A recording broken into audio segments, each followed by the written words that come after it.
The second round of the NHL playoffs gets started tonight, and it is all about the storylines. Historic wins for the Seattle Kraken, and are the Edmonton Oilers the best team in the NHL right now? We talk about that and much more on today's episode of Locked On NHL.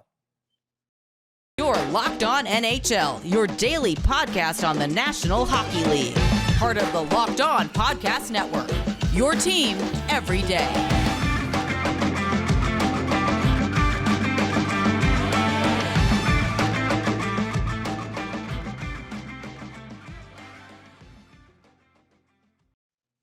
Hello and welcome back to Locked On NHL Western Conference Tuesdays. I am Brett Holden from Locked On Oilers, and joining me, as always, is Dane Lewis from Locked On Stars. And Dane, both of our teams making it through round one, and you start your second round tonight. So I imagine the buzz around Dallas and the Dallas area is pumping up. Am I right? Yeah, you're exactly right. It's an exciting time to be a Stars fan, and I feel like it feels similar to how it felt a few years ago in 2020, where there's new people starting to follow the team and get invested, and so that's always a good thing. When the Stars do well, they, of course, the passionate fans, the day one fans, they're excited, but then it also brings in a new audience, and it helps grow the game. So I mean, it's exciting, and I know this series against the Kraken it's going to be a good one. And I know we're going to dive into that here in just a second. Oh, yeah, absolutely. Absolutely pumped up for the series tonight between the Dallas Stars and the Seattle Kraken. You have all of the big scoops on the Dallas Stars. But again, the Seattle Kraken coming off an absolutely historic win over the defending Stanley Cup champions, the Colorado Avalanche. So we're going to preview that series in just a second. But also on today's episode, the Edmonton Oilers fend off the Los Angeles Kings for the second year in a row in the first round, as they head now to the desert in Vegas as they face off against the Vegas Golden Knights. And this one's going to be pretty good as well. A couple of division rivals. We'll preview that matchup, and we wrap up with the Edmonton rivals as well, keeping it in Alberta. A lot of Pacific talk today as well. But the Calgary Flames, who relieved Darryl Sutter of his head coaching duties just yesterday. We're going to talk about the state of the Calgary Flames and what to expect from the Flames this summer as well and in the future. All that on today's episode of Locked On NHL Western Conference Tuesdays. Thank you for making Locked On NHL your first listen every day. We are free and available wherever you find your podcast. Today's episode is brought to you by Game Time. Download the Game Time app, create an account, and use code LOCKEDONNHL for $20 off your first purchase. Alrighty, Dane, the second round matchup starts tonight in the Western Conference as the Dallas Stars face off against the Cinderella story Seattle Kraken. And heading into this series from the Dallas Stars perspective, facing off against the team who just knocked off the defending Stanley Cup champions. How's the feeling around Dallas facing off against potentially the team who has the biggest head right now heading into the second round? Yeah, I think Stars fans are thrilled that we're getting the Kraken. And I know you and I have talked at lengths about that this Colorado team, they were eventually going to get healthy or relatively healthy, and they were going to make the playoffs. And that was the team, regardless of seeding, that you didn't want to see on the schedule. And so, I mean, Stars fans are excited to see the Kraken, but there's also this thought of, well, they did just knock off the Avalanche. And granted, the Avalanche are not the team that they were last year. No Nazem Kadri, no Gabe Landeskog. Cale Makar gets suspended for a game. But they still did have Makar for most of the series. Nathan McKinnon, Mikko Rantanen. I mean, that's not a small task to take down a team with that many star players, as well as some really solid depth as well, despite the injuries. So it's a mixture of optimism and excitement, but also, I mean, this is the Stanley Cup playoffs, and we saw the upset in the West, but there's been upsets in the East too. I mean, anyone can beat anybody, and it just, how many times have we seen a Stanley Cup champion that it wasn't necessarily the best team in the regular season, but a team got hot at the right time. They played their best hockey in the playoffs and strung together some gutsy wins, and they end up making an incredible run. So you can't look at this Seattle team lightly or say that, oh, this is going to be an easy series for Dallas, because I don't necessarily think that's the case. But I think that the fans, and I imagine the team too, is excited to take on Seattle and to be a little bit part of history. I mean, this is Seattle's first playoff appearance, and they win their very first playoff series. So that they're going to be giving it all that they have in order to try to make it to the Western Conference Finals in their first appearance in the postseason, whereas the Stars are going to be looking to get back to the conference finals for the first time since 2020. Little Vegas Golden Knights-y, eh? It feels kind of the same from their Yes. inaugural season, eh? Yeah, no, it really does. And I mean, yeah, and we'll dive into it, I'm sure, here in a second, but you just look at this roster and there's not necessarily like one, man, this is a superstar player, but there's so many good pieces on this team all over the lineup. And yeah, you mentioned the Seattle Kraken team. It's not mixed with superstars, and I forget who I was listening to the other day, but they mentioned that with winning a Stanley Cup, it's a combination of having your stars be the stars, and then your depth coming up through when you need them, and your defense stepping up in the ways that they need to, and having good goaltending. And yes, as that is true, you take a look at the Seattle Kraken, and do they really have elite talent? They have good hockey players up and down the lineup, but do they have any elite players? Not really. Jared McCann, who's was their best player, offensive player at least this year for the season, and Vince Dunn had I forget how long it was exactly, but it was like a 20-game point streak or something like that. Yeah. It was absolutely insane. The players and characters who would step up for the Seattle Kraken. And yes, while the stars need to be the stars and the elite players need to step up to win these games, you also need a lot of character to win in the playoffs. And that is what the Seattle Kraken have up and down the lineup. Yeah. But again, it also comes down to they don't have those stars. So that could be a negative for the Seattle Kraken. For the Dallas Stars, what are some positives heading into this series? What are they really looking forward to, as in matchups, or why could they win this series? And why would Dallas potentially lose this series? What do you think they're kind of hobbling into this second round with here? Yeah, well, I mean, I think the answer to what are they most excited for and why would they win this series, the answer is always going to be Jake Ottinger, who I have heard. I was just listening to Elliot Friedman and Jeff Merrick on 32 Thoughts the other day, and they both kind of agreed that Jake Ottinger's been the best goalie in the postseason. Stars bias, obviously, but I'll agree with that as well. 4-2 record, basically a 2 goals against average, only allowing 2 goals a game, and a .929 save percentage, as well as a shutout against the Minnesota Wild. And I mean, he's been nothing short of spectacular, which is what everyone expected here in Dallas after what he did last year against Calgary and what he did all regular season. He has continuing to show that there's no stage too big. The lights can't be too bright for him, it seems, but it will be interesting to see now. We've never seen him past the first round, so it's going to continue to get harder. And we're going to have to see if he can find some new level to reach as the playoffs continue to go on, because it is such a grind. And I think the Stars probably really like the goalie matchup. A ton of respect to Philip Grubauer for helping Seattle win that series. But you just look at both of these goalies, their numbers across the season, and it is heavily favoring the Stars in the goalie department with Jake Ottinger. Although I do think Grubauer will put up a fight, and he will be a challenging goalie at times to get pucks past. But you want to talk about what could cause the Stars to lose? That their offense would just have to go ice cold. And really, especially on the power play, the Stars' power play has been top 5 or around the top 5 and in the top 10 all season long. It's been top 5 here in the postseason at 37.5%. And the penalty kill has been pretty good as well. But I mean, you look at guys like Roope Hintz, who is leading the way in the postseason across every team and points with 12. Jason Robertson is a point per game player in the playoffs. They're likely going to start getting Joe Pavelski back sometime in this series after he got injured against Minnesota. Tyler Sagan's been playing really well. Miro Heiskanen and Thomas Harley have been taking charge on both sides of the ice from the blue line perspective.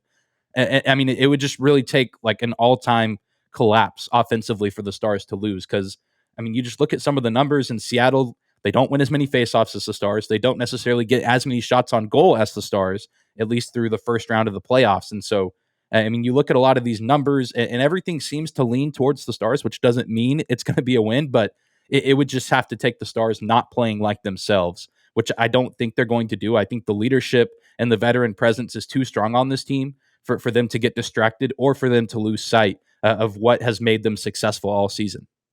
One last question before we wrap up here. Mm. The Seattle Kraken heading into the second round lead the playoffs in hits with 290. The Dallas Stars sit 16th in hits with 160. Do you think that could be something that could kind of go into the Kraken's favor heading into the second round here? I think it could a little bit, and I was talking about this with Erica over at Locked On Kraken for previewing this series, and we talked about how physically demanding both the Stars and Kraken's first round series were, and I think that was more a testament to the opponents that they were playing. Minnesota obviously has a ton of guys who like to hit along the boards and just like to lay big hits in general, and I think Colorado was kind of the same way, where both series had to be that way. But I don't necessarily see this particular series in round two being as physical. Of course, there's going to be some heavy checks and some big hits. It's the Stanley Cup playoffs. But I don't think either team is going to look to make that their identity here. Although both teams, again, do have guys that can definitely lay a big hit, especially in Seattle. They have guys like former Dallas star Jamie Alexiak, one of the biggest players in the league, who Stars fans know good and well, can lay a boom on just about anybody. So I think it can play a factor to some degree, but I don't expect it to be quite as nasty as Stars Wild or Kraken Avalanche. I think these teams are going to look to beat each other in a different way, with more skill, finesse, rather than grit and grind, which I'm sure we'll see a little bit of. But I think it's going to be a little bit different of a series. But I do think that could play a factor, and that's kind of been a weak spot, if you will, for the Stars all season. Is sometimes I don't think it's that they're afraid to hit people. That's just not what they do, and it's not how they win games. So we'll have to see if Seattle tries to use that to their advantage and see how the Stars respond if that's the case. Alrighty, let's move on from this big, historic, honestly, series. I can't wait for this series. Seattle Kraken and the Dallas Stars, they face off tonight in, I believe it must be Dallas, I guess, because Yes. Seattle Mm-hmm. squeaked in. But let's move on to the Edmonton Oilers and the Vegas Golden Knights, who face off on Wednesday night, and this one could determine who wins the Stanley Cup, really, as these two teams could be some of the favorites heading into the rest of the playoffs. We will talk about that in just a second, but first, today's episode is brought to you by Game Time.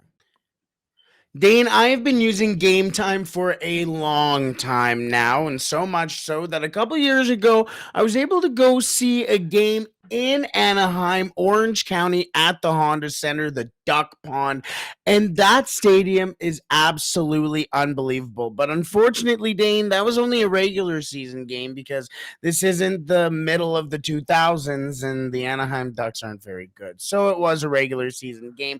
But you can start using your Game Time tickets and Game Time app for playoff tickets for your favorite team right now. And forget about planning months in advance. Game Time has deals on tickets right up to the day of the event. Get exclusive flash deals on tickets for football, basketball, hockey, baseball, concerts, comedy, theater, and more. The Game Time guarantee means you'll always get the best price. If you find tickets in the same section and a row for less, Game Time will credit you 110% of the difference. Get images of your seat before you buy so you know exactly what to expect when you arrive, and buy tickets in a matter of seconds, 2 taps, and you're set. Snag the tickets without the stress with Game Time. Download the Game Time app, create an account, and use code LOCKEDONNHL for $20 off your first purchase. Terms apply. Again, create an account and redeem code LOCKEDONNHL for $20 off. Download Game Time today. Last minute tickets, lowest price, guaranteed. Alrighty, Dane, heading in, we talked about tonight's matchup in the second round between the Kraken and the Stars. But tomorrow night, the first game of the Edmonton Oilers and the Vegas Golden Knights, the inaugural meeting of these two teams as well in the playoffs. A couple of expansion teams against a couple of very storied franchises as well. Both teams looking to write new stories between the Vegas Golden Knights and the Edmonton Oilers. But a lot of people around this series talk about the fact that this may be whoever wins this series could go on to win the Stanley Cup, as FanDuel and Locked On did send out their odds for the playoffs and the Stanley Cup today. And right now, the second highest odds, or second best odds for the Stanley Cup, are the Edmonton Oilers. Dane, do you think that this is the series of the champion potentially or champions for the NHL this year? There's certainly an argument to be made for it. I think if Edmonton wins, I think yes. Vegas is a good team. There's a lot to like, but I don't know. Like, it's weird because they finished with the most points in the West, but I just don't feel like this is a team that's going to win the cup. And I don't know if it's because they've had a carousel at goalie all season, or at times Jack Eichel, who's been pretty good as of late. At times, he hasn't been maybe the superstar that Vegas has wanted him to be when he came over.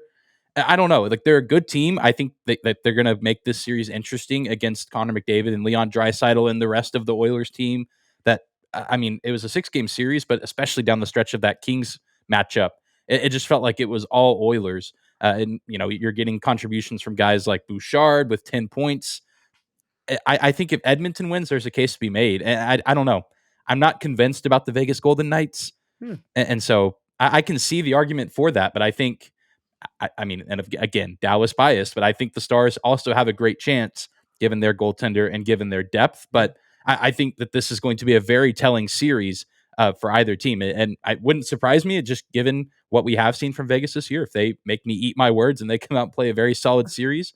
But I'm also expecting the Oilers to make it very difficult, even with Vegas having home ice. I think this is going to be, I don't know if I can say the most interesting series of the second round, but maybe the one I'm most excited for, just in terms of, you can argue both ways. And again, it is the inaugural meeting between these two teams in the postseason, and which just feels weird because the Golden Knights have been around for 5 seasons now. But it better late than never, I guess. So I am sure I will end up eating my words by the end of the series, but I am not concerned about the Vegas Golden Knights.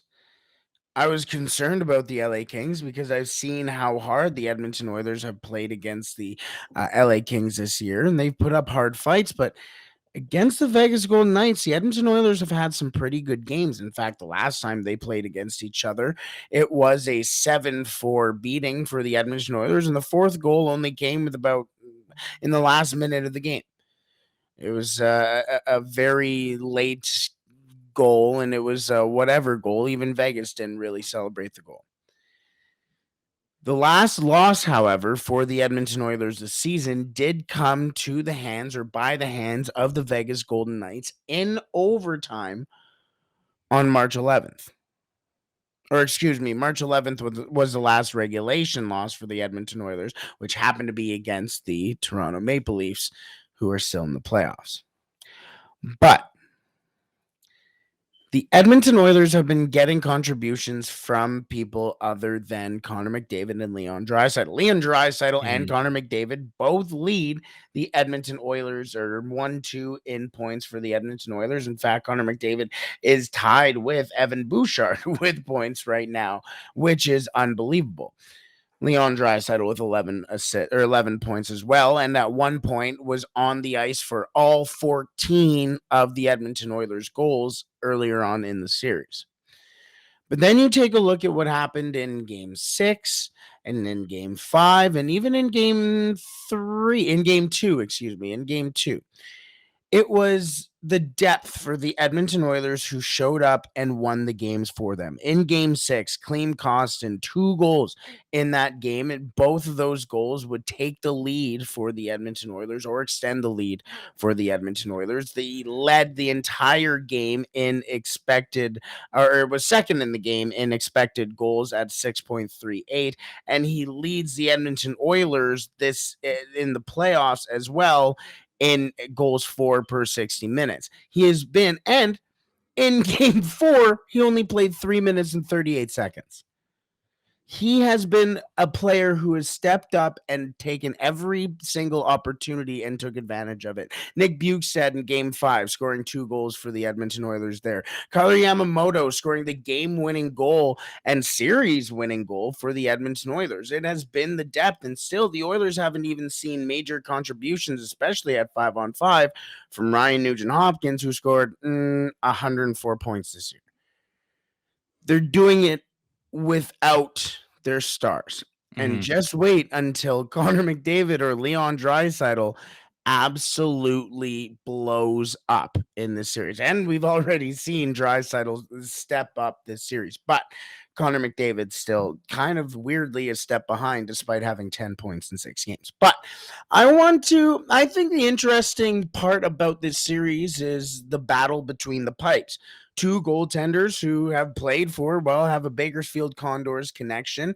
Laurent Brossoit has a major Edmonton connection as well, as he not only played for the Edmonton Oilers, but he also played for the Edmonton Oil Kings as well, so has had roots in Edmonton for a long time. My question to you is, how confident are you in Laurent Brossoit as a goaltender who spent a lot of time in the AHL and only has a 7-0-3. 7-0-3 is still a really good record, but still only 7-0-3. Not a lot of experience during the season. But how is your confidence for Laurent Brossoit first heading into this series? Yeah, I'm glad you brought this up, because if you weren't going to make the point, I was. I feel fairly confident in him. I mean, you look at the numbers in round 1, 4-1, 9.15 save percentage, not bad, but it's also the Winnipeg Jets, who at times have been strapped for offense this season. I mean, this is going to be a drastic change of pace, playing one of the best offenses in the league, the top power play in the league, both in the regular season and now in the postseason. And so I'm curious to see. I imagine he gets the start at least in game 1, and the Vegas Golden Knights are going to have to see how it feels and how he performs. But I'm curious to see if we'll get Jonathan Quick at some point in this series, and especially coming from a series that I just watched, Dallas, Minnesota, where the number 2 goalie is an aged veteran, but a veteran with plenty of postseason, accolades and prestige, with Marc-Andre Fleury, and starting him in one game, I don't want to say cost the Wild the series, because it was only game 2 and it only tied things up at 1, but it wasn't necessarily the right decision. And so I'm curious to see if Jonathan Quick plays, 2-time Stanley Cup champion, Conn Smythe Trophy winner. But when does he play? When does he make an appearance? I feel like it's inevitable, just given how demanding this series is going to be. So it's not that I'm not confident in Brossoit, but I mean, he has a much larger opponent, just in terms of threat and how lethal the offense can be in front of him. I mean, it's night and day, Winnipeg and Edmonton. So he's shown that he can be a pretty effective goalie, but this is a big stage, round 2 of the playoffs. And like you said, it just feels like we're waiting for that game, or for that sequence of games where Draisaitl and McDavid just absolutely explode. Which, I mean, they both played well, like you said, leading the way in points for the team, but you just know it's coming, especially with McDavid. It feels like it's going to go from like 3 goals to 9 goals in the span of like 2 games. So I'm curious to see how Brossoit does, and then I'm also interested to see if and when we get a Jonathan Quick appearance and what he looks like at age 37. The interesting thing is, if I'm not mistaken, I've been trying to find the official sheets for the games, but I have not yet, because Laurent Brossoit has played every minute for the Vegas Golden Knights. But if I'm not mistaken, I'm pretty sure that it's been Adin Hill backing up Laurent Brossoit, not Jonathan Quick, which has been shocking to me because again, that's you mentioned he is a prestigious goaltender. Has he had a tough season? Absolutely, but when he played for the Vegas Golden Knights, he's had some very good moments so far. So yeah, I will. I'm interested to see that storyline too. A lot of people wanted to see the Kings versus Jonathan Quick. No, that's not what we want. But I bring up Laurent Brossoit and I bring up his roots with Edmonton for a very specific reason. And because I watched Laurent Brossoit very closely when he played in Edmonton as an Edmonton Oil King. Because during that time, the Edmonton Oil Kings won 2 out of 3 Ed Chynoweth Cups and went to 2 out of 3 Memorial Cups as well in the CHL, winning one of them. But the one that they didn't win was backstopped by Laurent Brossoit. In that season, Laurent Brossoit was arguably one of the best goaltenders during the regular season. And then in the playoffs, not arguably, but was the best goaltender in those playoffs. And again, this is 2011, 2012. Laurent Brossoit is 30 years old now. But in that season, 42 wins, 13 losses, 5 coming by way of overtime or shootout, 914 save percentage, a 247 goals against average, and 3 shutouts. In the playoffs, winning all 16 games you need to, with 4 losses in between, with a 933 save percentage, a 204 goals against average, and 2 shutouts. Fantastic in the playoffs.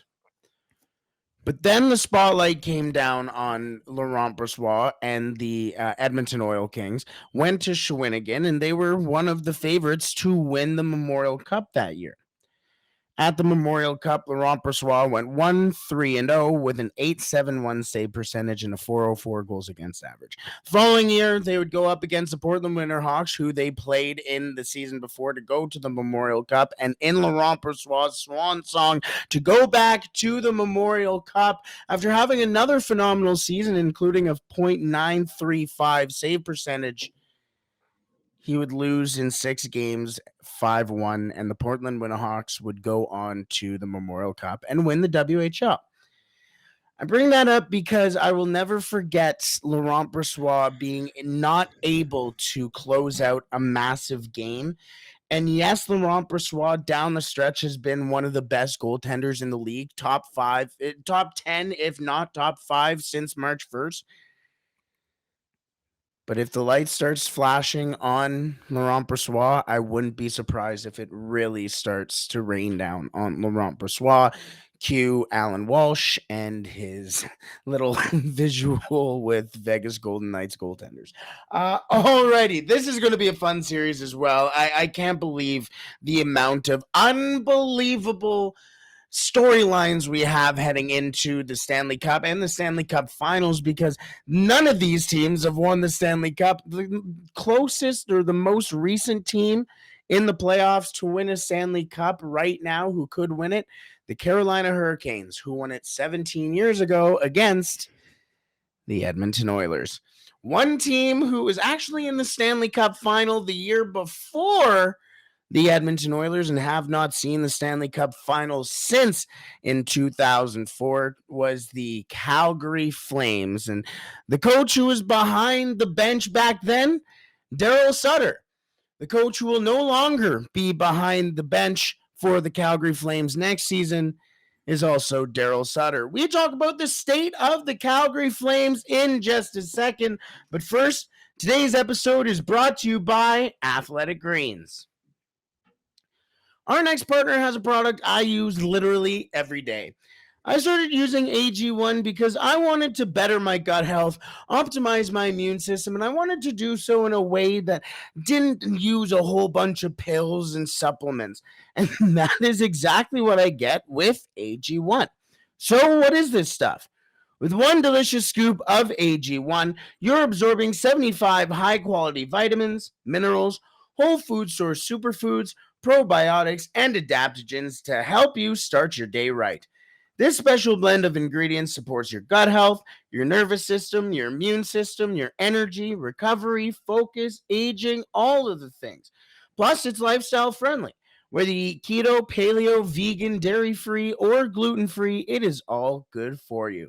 And it contains less than 1 gram of sugar, no GMOs, no nasty chemicals or artificial anything, all while still tasting great. And it costs you less than $3 a day. You're investing in your health, and it's cheaper than your cold brew habit, which I can relate to because I certainly do not have a cold brew on my desk as we speak. Athletic Greens has over 7,000 five-star reviews and is recommended by professional athletes. Right now, it is time to reclaim your health and arm your immune system with convenient daily nutrition. It's just 1 scoop in a cup of water every day. That is it. No need for a million different pills and supplements to look out for your health. To make it easy, Athletic Greens is going to give you a free 1-year supply of immune-supporting vitamin D and 5 free travel packs with your first purchase. All you have to do is visit athleticgreens.com/NHL Network. Again, that is athleticgreens.com/NHL Network to take ownership over your health and pick up the ultimate daily nutritional insurance. Alrighty, Dane. We were talking about it before we came on, and it seems like every time we bring up the Calgary Flames, it hasn't been in the best of light. And yesterday, the Calgary Flames gave us no better reason again to mention them, as not only have they now been on the search for a general manager, they're now on the market for a new head coach, as Darryl Sutter was relieved of his duties on Monday morning. And now, well, the Calgary Flames are looking for a new bench boss and a boss in general. So you mentioned off the top too, and I said, hey, maybe we should talk about the Calgary Flames. You said, oh yeah, they have a new stadium coming as well. This is a team that has a lot going on and a lot going on in some of the most chaotic of ways. So let's start on the ice right now, and well, more closer to the ice with the general manager and the head coach. What should the Calgary Flames do in the front office and behind the bench heading into next year in your way too early prediction of who's going to take the seat? Yeah, with GM, I really have no idea. Those are always so hard to predict. But I mean, even head coaching, it's interesting, especially given right now with the playoffs still going on, and you have to imagine that maybe some assistants in some of these playoff series could be up for promotions, or guys that have been at the AHL level for a long time. I know I've seen I'm forgetting his name now, but the Ontario Reign head coach maybe is a candidate down in the AHL. I've seen guys from the Sharks. Jay Leach, Seattle Kraken assistant coach, are guys that I've seen like their names pop up every now and then. But I mean, at the end of the day, regardless of who they hire, at least in terms of coaching and the GM, I guess this goes for this as well. But I mean, they just need. I don't want to say they need to go entirely safe, but I just feel like this is a fan base that the emotions are all over the place with almost making the playoffs, but they don't quite make it. And I know people like to dunk on the Saddle Dome, but I mean, change is always weird with sports and getting a new arena, getting a new building. The head coach is gone, the GM's gone, and so the fan base is really just directionless right now. And so I don't want to say that they need to rush into hiring people. I don't think that's the case at all. They need to be thorough and make sure that they get someone that's going to come in and just ease the situation and make Flames fans feel like everything is going to be okay. Because if you look at the roster, and we've talked about this, there's talent there. I just don't think Sutter was the guy to, at this point in his career, get the most out of this group. And it just, I mean, we've kind of been hinting at it all season that you and I both think that this could have been the end of the line for him if they don't make the playoffs.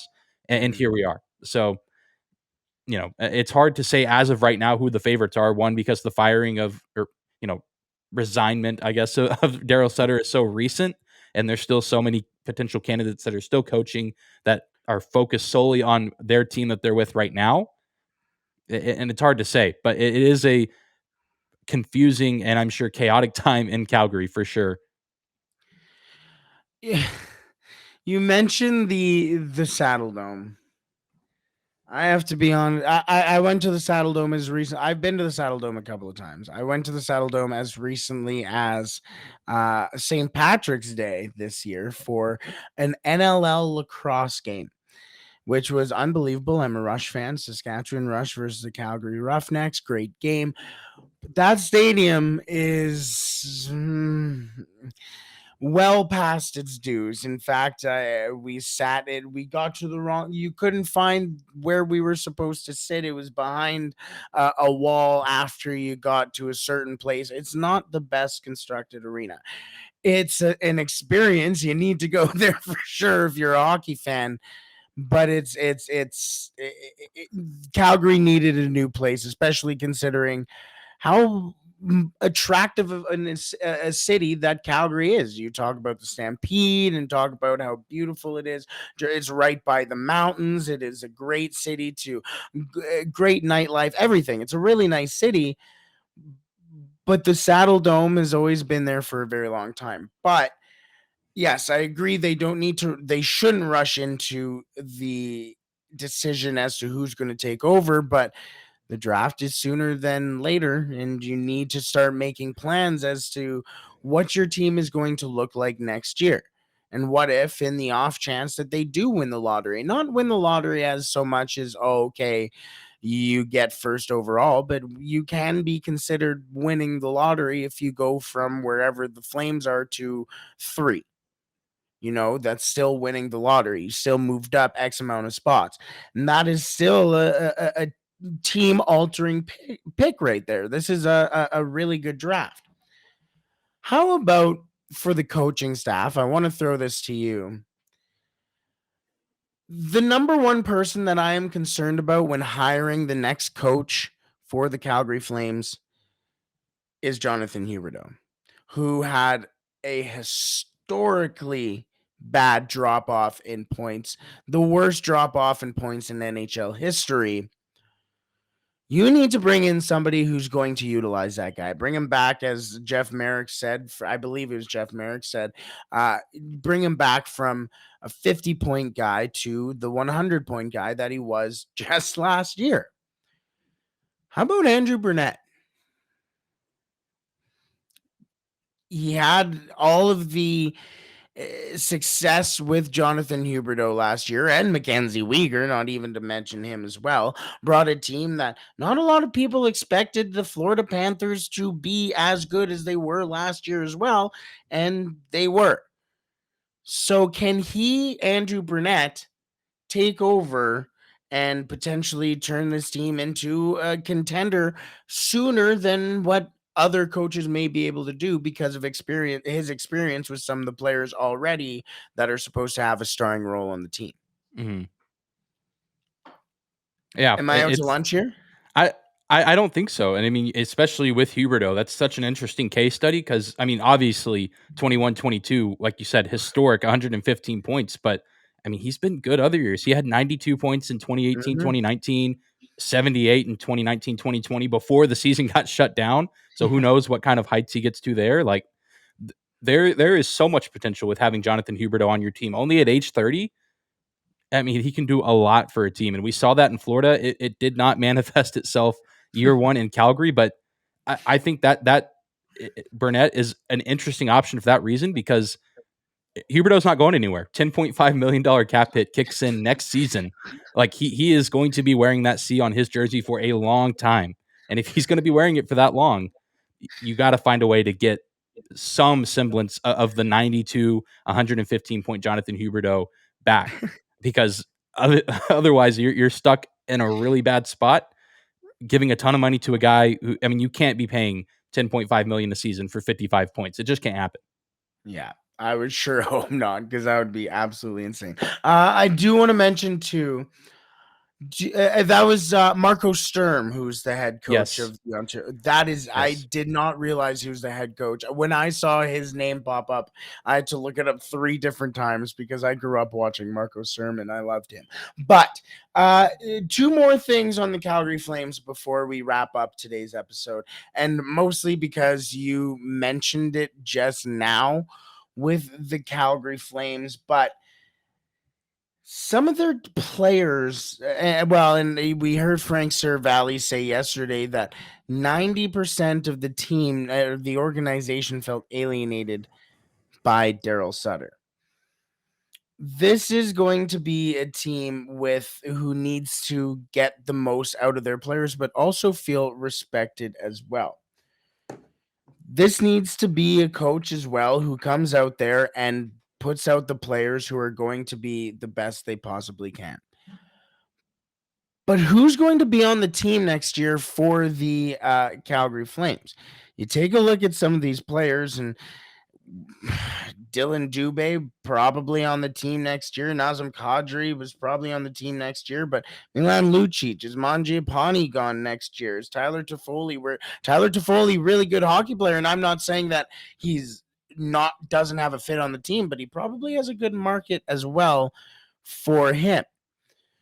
Is there going to be some surprising moves, do you think, like a Jacob Markstrom or a Dan Vladar? Because again, Dustin Wolf has been waiting in the bushes for a long time for the Flames, and there's a big belief that he is going to be on this team next year. Noah Hannafin. Now that Darryl Sutter is gone, weirdly enough, now Oliver Shillington's all of a sudden doing well, and he's on track, and seems weird, but who else is going to be now coming into the lineup? And that means that there are spaces to be had or players to be moved to make spaces for those players. Rasmus Anderson has a lot of value. A lot of these players have value, but are we going to see a lot of moves because these players are very good players?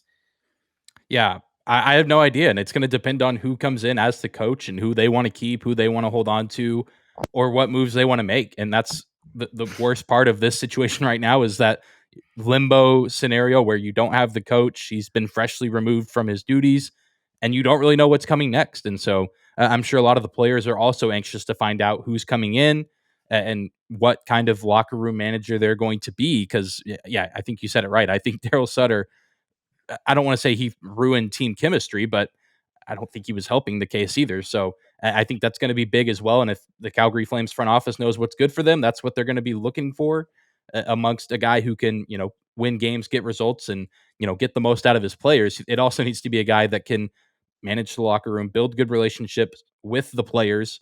And then as a result, those players will also, come together and have that camaraderie that you need in order to have success in the NHL.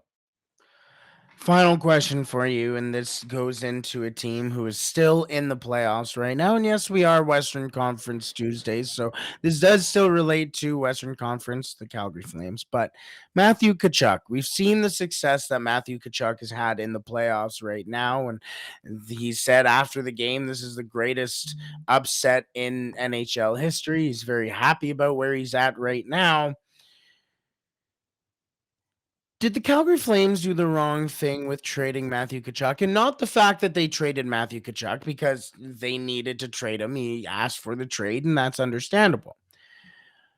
But did they do the wrong thing trading Matthew Tkachuk for Jonathan Huberdeau and Mackenzie Weegar, win now players, when they knew that window was probably very difficult to stay in because you're moving on from Matthew Tkachuk and Johnny Gaudreau, two unbelievable players. Those, while you did replace them with very valid players in Nazem Kadri and Jonathan Huberdeau, that's still not an easy transition to put in players and still try to be where they were last year, arguably one of the better teams in stretches of last season. Did they do the wrong thing trading for win now players and not trading for the future? As of right now, it seems like it. Yes, I mean that's the easy indication of Tkachuk is thriving in Florida. I mean he had an incredible regular season, and now, like you said, he was the driving force of one of the biggest upsets we've ever seen. And it'd be different if Calgary maybe made the playoffs or at least got good production from Huberdeau, but again only 55 points, not quite up to par with Kachuk's 109 in the regular season. It could even out if the Flames get the right coach and the right pieces, and Huberdeau and Weegar contribute, and Kadri is able to get back to what he was doing a couple seasons ago. It's one of those trades that I feel like the Panthers definitely did win, and Calgary kind of lost out by not maybe building some more stock for the future. But it's hard to say outright right now that there's like the door is closed and there's no debate because there's still time for the guys in Calgary to turn it around. But man, like you said, there's not a lot the Flames could have done because Tkachuk did one out, but Yeah. it's not looking good. And I know a lot of people said when that trade happened, they said, "Oh, it's an eye for an eye, Huberdeau for Tkachuk." they're both going to continue to do what they've been doing. And Kachuk, very much so. Huberdeau, not so much. Yeah, we'll see. And I think the big thing in the future, too, will be them trying to make sure their prospects do want to play for the Calgary Flames. The fact that I'm very shocked that Coronado did sign with them this year, because they don't have a lot of good reputations with college hockey players. Just ask Adam Fox. Anyways, let's wrap up today's episode of Locked On NHL. It's been a long one again, but this has been one of the best rounds of NHL playoff history. So how can you not talk about it? So let's wrap up there. Dane, where can the people find you?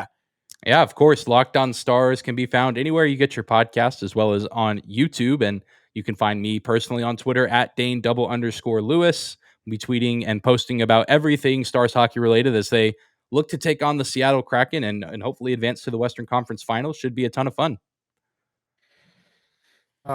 Could you imagine if next week or well, not quite next week, but coming up in the week and a half, that it's the Edmonton Oilers and the Dallas Stars, and everybody becomes so insufferable that, oh my God, they're talking about the Stars and the Oilers. But we have to at that point. Like we that's not in our control. That's not our. You think we're the ones telling the teams like, hey, you should win, so we can talk about our teams. Hey, some people probably do believe we're in somebody's ear. Alrighty, you can find me personally at The Real Holden 40. That's Twitter, Instagram, basically everything you possibly can. I think I don't want to name an obscure social media platform off the top of my head, just in case it has a bad reputation. But you don't care about me. You care about the Edmonton Oilers, and you can find Locked On Oilers at Locked On Oilers on Twitter, exactly how it sounds, and on YouTube as well. Yes, I do not have a face right now. I will get my camera working soon so you can see the new background. I told you the new background's coming, and maybe I'll show like a Dustin Penner jersey with a stack of pancakes. Either way, let's wrap up today's episode there. Thank you so much for joining us today on Locked On NHL Western Conference Tuesdays. We shall see you next week as the second round kicks off, and we will see who heads to the Western Conference Finals. See you next week.